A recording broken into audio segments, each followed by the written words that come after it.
Hello, I'm Juliette Mann. Welcome to Global Business Europe. Our top stories.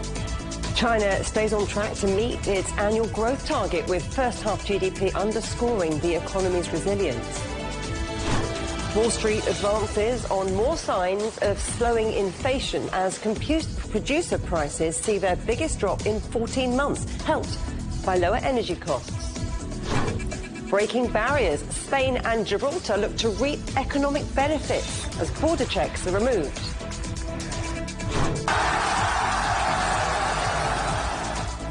And England's run to the World Cup semi-finals scores a welcome windfall for UK retailers and hospitality. In the latest snapshot of China's economic performance, GDP grew 4.7% in the first half of the year. Now that keeps China broadly on track to meet this year's GDP target of 4.5% to 5%. But growth lost a little steam in the second quarter as uncertainty overseas and weaker spending at home started to bite. Consumer spending is still lagging, but industry is keeping things moving. Manufacturing, technology and other high-value sectors performing well. Mark Oswald is the Chief Economist and Global Strategist at ADM Investor Services International. Great to see you again, Mark. So, is this a set of numbers that should reassure investors? It's a mixed bag. The primary drag, actually, on GDP was the rise in energy prices. For the first time since the first quarter of 2023, deflation is no longer an issue. The deflator came in at 1.6%, but in real terms, obviously, that's a drag on GDP. The monthly indicators, it's good to see retail spending back in positive territory, but it's still actually quite far below that stated target of about 3.7% per year as outlined in the 5-year plan. Industry is still a massive strength, as is external demand, particularly autos and anything AI related. So there are still imbalances in the economy, and above all, the property sector continues to weigh very, very heavily. Property investment down 18.7%. That's the worst contraction in this 4-year cycle we've had of a drag on GDP from the property sector. And something basically, as much as you don't want to see people going crazily into the property sector, given the demographics that there are in China, you also don't want the big debts that there are in the sector to be weighing on the economy, because that basically clogs up bank balance sheets when they could be lending to many other sectors if they weren't encumbered by those property debts. So a lot of this is reflected in the global backdrop as well as challenges at home. But, China's growth model here clearly evolving. Are we seeing a sustainable, higher quality expansion taking shape, or is the economy still too reliant on exports, on industrial strength? It is too reliant on external demand, but on the other hand, when I look at the external demand, it's not really surprising that I've expected to see that continue in the second half of the year, because China makes a lot of things that people need for the tech sector, for the energy transition. Above all, auto sales, auto exports are skyrocketing because so many of the other automakers aren't competitive. But what definitely needs to be done is something to stimulate personal consumption. And it needs to be done probably in a much more forceful way. Social transfers, as outlined in an increase in social transfers, as outlined in the 5-year plan, would certainly help. But what really needs to be there, which was evident in the loan data today, is more confidence from consumers and businesses to borrow. And at the moment, that's simply not there. Just very quickly, Mark, I think I know what you're going to say here, confidence, consumer confidence, but what will change the market conversation on China from here? What signals are investors watching in the months ahead?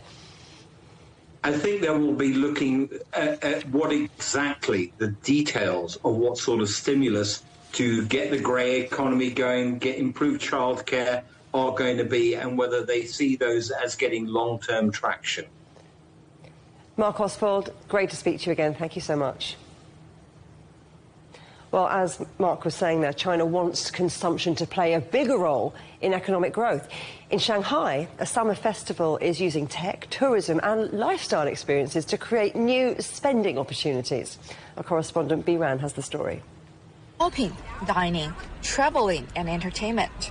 Shanghai is expanding what it means to consume. The 2026 Shanghai Summer International Consumption Season, running through the end of October, features hundreds of activities aimed at turning everyday services into new engines of growth. We have improved transport, retail, and tax refund services, allowing both domestic and international visitors to enjoy greater convenience and the latest experience-driven consumption rooted in Shanghai's local culture. The city is boosting 6 major sectors: transportation, accommodation, customized services, digital convenience, payment, and tax refunds. The festival is a vivid example of China's broader strategy of shifting consumption toward higher value, experience-driven services, as policymakers look to strengthen domestic demand. The consumption is becoming more experience-driven and personalized. The annual Shanghai Summer Consumption Season brings together over a dozen events, including World Cup activities and light and music shows. The trend reflects a broader shift from spending on products towards spending on experiences, opening up new growth opportunities for service sector. For overseas travelers, Shanghai is creating a more seamless experience from customized shopping to digital services. With the FIFA World Cup capturing global attention, sports-themed experiences are adding fresh momentum to this year's consumption season. I think it's amazing. It's so incredible. There's so many exciting things happening. It's very vibrant. I can't stop taking photos, especially with the live artists. While payment is becoming easier, new self-service tax refund systems are upgrading and purchasing experiences are becoming an increasingly important growth engine. Shanghai hopes to generate new demand across the service sector and support China's transition toward more consumption-led, high-quality economic growth. Biran, CGTN, Shanghai. The UK-India Free Trade Agreement has come into effect. The deal includes tariffs removed or reduced on over 90% of trade between the two nations in sectors including textiles, marine products and jewellery. The British government says it's the UK's biggest and most economically significant trade development since leaving the EU. Semiconductor equipment maker ASML has raised its 2026 outlook for the second time this year, driven by growing demand for AI chips. The company reported a 21% increase in second quarter revenue, beating analysts' expectations. The Dutch firm now forecasts full-year sales of around $49 billion. Apple's own AI service, Apple Intelligence, has been approved for use on iPhones in China. It brings the tech giant one step closer to a nationwide rollout. All large language models have to be registered with Chinese authorities before they're made available to the public. Older teenagers in the UK are facing an overnight social media curfew, but they'll be able to opt out. Apps like Instagram, TikTok and YouTube will be unavailable by default between midnight and 6 a.m. for 16 and 17-year-olds. A separate social media ban for under 16s is set to take effect next year. This is Global Business Europe, still ahead. Spain and Gibraltar remove border checks. We'll discuss what it means for Spain's former foreign minister.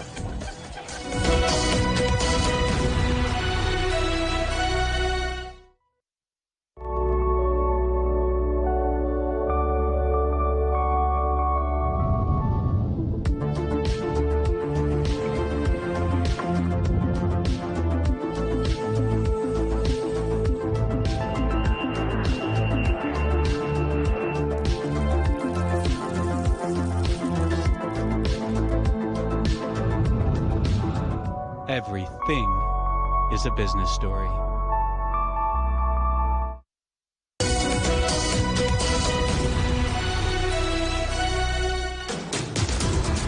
Welcome back to Global Business Europe with me, Juliet Mann. The headlines.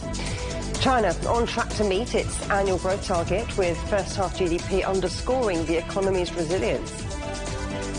And Wall Street advances on more signs of slowing inflation as producer prices see their biggest drop in 14 months, helped by lower energy costs. The UK and European Union have signed a landmark post-Brexit agreement on Gibraltar, removing border checks and a 118-year-old barrier. The tiny British territory on Spain's southern coast is heavily reliant on thousands of Spanish workers. Now, Gibraltar shares a 1.2-kilometre land border with Spain, making it one of Europe's shortest frontiers. Around 15,000 Spanish workers travel across it each day. Gibraltar has a population of only around 40,000, but it generates one of the highest GDPs per capita in the world, with an economy built on things like financial services, online gaming, tourism and shipping. Now, the removal of border checks should provide a significant boost for neighbouring Andalusia in southern Spain, which was one of the country's highest youth. It has one of the highest youth unemployment rates. Well, smoother border flows will help thousands of families there who rely on jobs in Gibraltar. Manuela Palacio is former foreign minister for Spain. It's great to have you on, but I want to know why this was the moment that both sides decided, right, we're going to do this, the barriers are going to come down. There are different aspects. This is about the internal market. You have said, and allow me to correct, this is not British territory. This is a colony. It's not self-governing territory where Great Britain is an administering power. So this has a very clear legal content. But the truth of the matter is that the internal market has always had problems with Gibraltar when Great Britain was a member of the European Union. And now I think that there is a mood, both sides of the channel, to do things together, because Brexit has proved to be a mistake or big. In the Union, nobody wants to follow Brexit. Yeah. Remember that in 2016 or 17, people would say, oh, there will be Frexit and whatever exit. No, nobody wants to leave. And frankly, in Great Britain, there is a majority of the public opinion that thinks that it was not a good deal. And I think that this is the beginning. Because at the same time we have we have a defense, yeah, and foreign affairs where Great Britain is a great player vis-à-vis Ukraine, vis-à-vis what is for the Union is an existential matter. So I think that this is symbolic. It's also important, as you have highlighted it, for the livelihoods, yeah, and also for certain aspects of the internal market. Yeah. Not all. Yeah. And if you've been negotiating this 20 years ago, when you were Spain's foreign minister, I mean, do you think it could have ever happened? I'm just wondering, who has shown the most flexibility? But, 20 years ago, it was a different world. And frankly, the conversation was between Great Britain and Spain and about sovereignty. Gibraltar was not a party. Later governments brought Gibraltar as a party, but we were strict legal, and we were discussing joint sovereignty. This was what was being discussed, and the world has changed. I think that here we have an opportunity for practical issues, and practical issues in the end makes reality. Makes in the last instance just favors relations. You have mentioned the 15,000 people that every day cross La Linea to go to work in Gibraltar, but there are 45,000 people and families that perceive pensions that come from Gibraltar, and then frankly also, it's Palmerston, pure Palmerston. The way these pensions were delivered was also depending on the negotiations with Spain. So I think that it's important. We should have, as European Union, and Spain has not been party, as I say, this was about the competencies of the European Union internal market, but the European Union, in my opinion, should have had push the environmental just block, because the emissions to the sea by Gibraltar are really a problem, and this hasn't been pushed. I hope that Gibraltar will understand and will do it on their own. And frankly, the other aspect is that Gibraltar goes on gaining artificial territory by putting blocks in the sea, which we criticize to other international actors when they do, but we do it. I mean, we, Europeans. Just Great Britain doesn't. Anna Palacio, I'm afraid we have to leave it there, but it's always great getting your insight. Thank you so much. Thank you. The US Producer Price Index dropped unexpectedly in June by 0.3%. It was driven by a sharp decline in energy prices during the temporary pause in US-Iran hostilities. Our correspondent Mitch Began joined us from Newark, New Jersey. Great to see you, Mitch. So, more signs of inflation slowing? Yeah, that's right. Good afternoon from Newark, New Jersey, Juliet. Look, this is the second piece of inflation data in 2 days that would suggest inflation might be cooling. As you mentioned, it was down 0.3% for the month of June, when forecasters had actually predicted there would be no change in that number. Now, that was driven, as you mentioned, by a drop in fuel prices. Of course, the situation in the Middle East cooled, you could say, over the last couple of weeks, over that June period, which brought gas prices down around 12%. But even then, when you look at the core inflation number, which takes away energy and food prices, those volatile sectors, inflation was still, or PPI was still lower than expected. So there might be something to be said for inflation cooling. Of course, yesterday, we just spoke about this, CPI was down to 3.5% when it was actually forecast to be sitting around 3.8%. So 2 pieces of data there suggesting inflation might be cooling. Another interesting point to note is that the chair of the New York Federal Reserve, John Williams,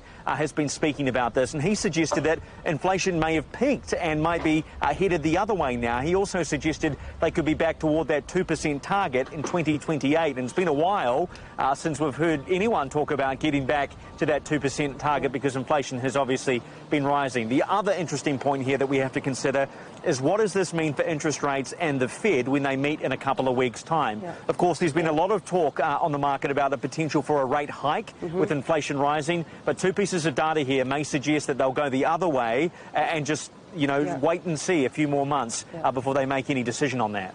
Mitch, we've just got time to talk about another big payment story. So tell me about this $53 billion bid to buy PayPal. Yeah, this is a big story. This is Stripe, which is a fintech company, and Advent International, which is a private equity firm in Boston. They've teamed up to make a buyout bid of PayPal worth, as you mentioned, $53.4 billion at $60.50 a share.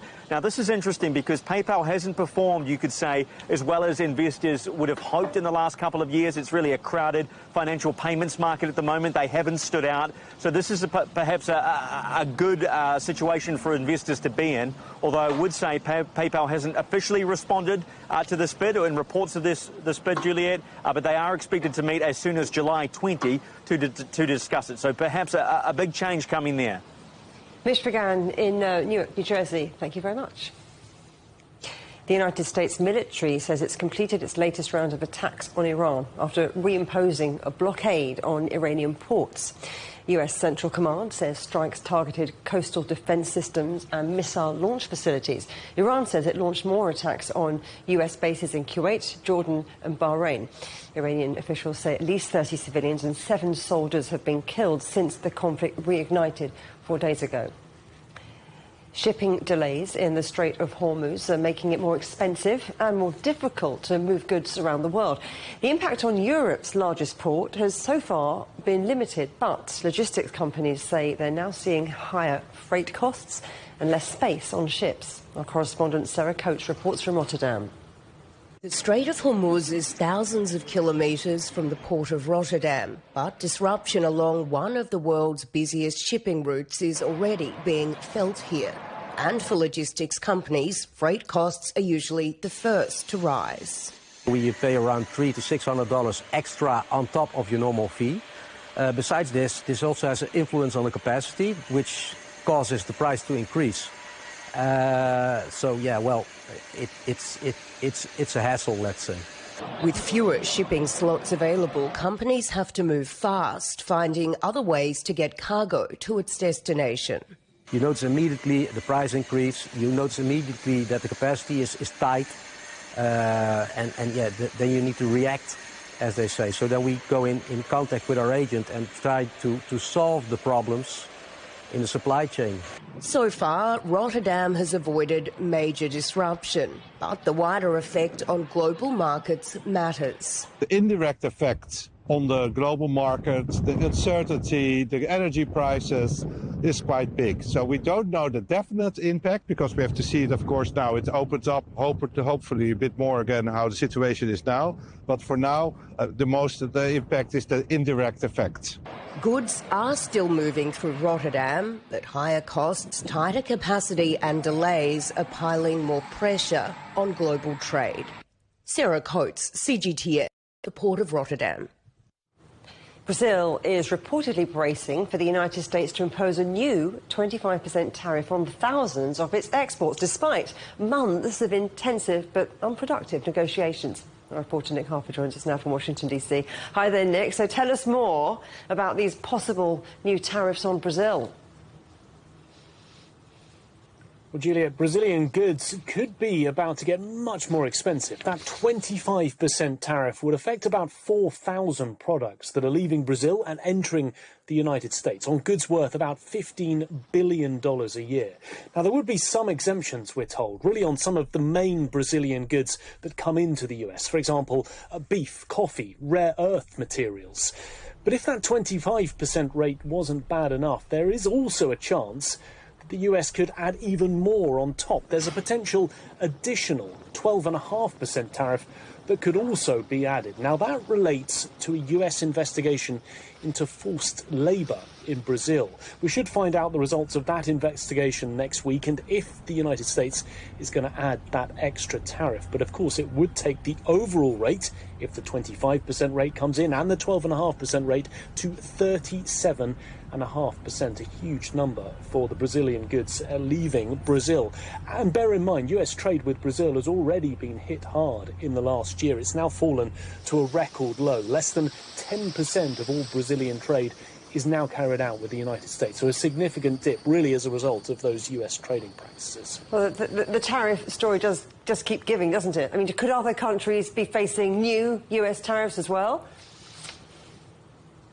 Well, they could be, yes. Brazil might just be the first of many, many more countries to come. And it's all because the US is carrying out dozens of investigations all around the world looking into specific trade practices in different countries. Now, that's all part of the Trump administration really trying to find new ways to impose tariffs after the US Supreme Court struck down Donald Trump's Liberation Day or reciprocal tariffs. That happened back in February and had been running since last April. Washington is now relying on a new section of the US trade law, Section 301, which allows the United States government to carry out investigations into alleged unfair trade practices anywhere around the world and then impose penalties, in other words, tariffs, as it sees fit. And this Brazilian investigation has been running since July. It's about to be wound up, but it's looking into alleged illegal deforestation in Brazil, also looking at PIX, that's Brazil's instant payment system, which Washington says is putting US credit card companies at a disadvantage. So there could be bad news coming for Brazil, but there could also be many more countries that are hit with new tariffs from the United States. Julia. Nick Harper in Washington, D.C., thank you very much. The UK's finance minister says Britain has beaten the odds under her guidance. Rachel Reeves made the comments to the business and banking community. It's likely to be her last speech, with Andy Burnham set to take over as UK Prime Minister next week. Economists say growth will slow to 0.9% in 2026, down from 1.4% in 2025.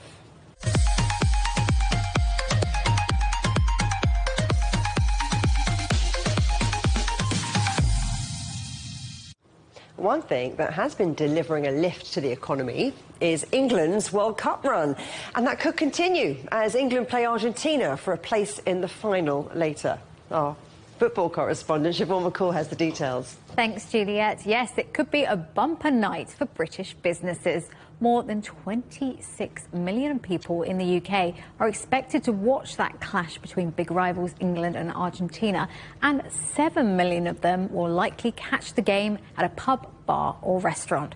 This game alone could bring in an extra $600 million for the UK economy, including spending on food, drink, sportswear and merchandise. That's a big boost to the retail and hospitality sectors.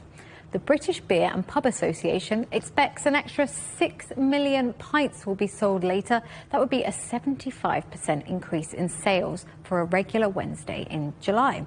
And the impact of the World Cup has already been felt by UK businesses. 5.5 million extra pints were sold during the group stage in June, and hospitality venues in England saw a 15% year-on-year increase in spending by Visa cardholders during that period. Overall card spending was up close to 2% in June compared with the year before. Barclays Bank said the World Cup played a key part in this, including shopping for food and drink at home viewing, and even buying new screens to watch matches on. Some of the UK's best-known pubs and drinks brands are listed on the London Stock Exchange, and they've seen their shares jump during the tournament. Wetherspoons and Young's jumped by over 10% each, and Diageo, which makes Guinness, went up close to 3%. And if England were to reach their first World Cup final in 60 years, the overall economic boost in the UK from the tournament could be more than $10 billion. But with the defending champions Argentina standing in the way of that final, that is a big if. Back to you, Julia. Oh, don't jinx it, Siobhan. Don't jinx it. It's thirsty work supporting this World Cup. The headlines again. China stays on track to meet its annual growth target, with first-half GDP underscoring the economy's resilience. Wall Street advances on more signs of slowing inflation as producer prices see their biggest drop in 14 months, helped by lower energy costs. And breaking barriers, Spain and Gibraltar look to reap economic benefits as border checks are removed. And that is it for Global Business Europe. Thanks for watching. There's more on all of our stories at europe.cgtn.com, and do follow CGTN Europe on Facebook and Instagram and TikTok. And you can go to CGTN Europe's channel on the Telegram app or scan the QR code on the screen to get stories and updates sent direct to your phone. Coming up next on CGTN Africa Live. I'll see you again tomorrow, same time, same place. For all the team here in London, goodbye.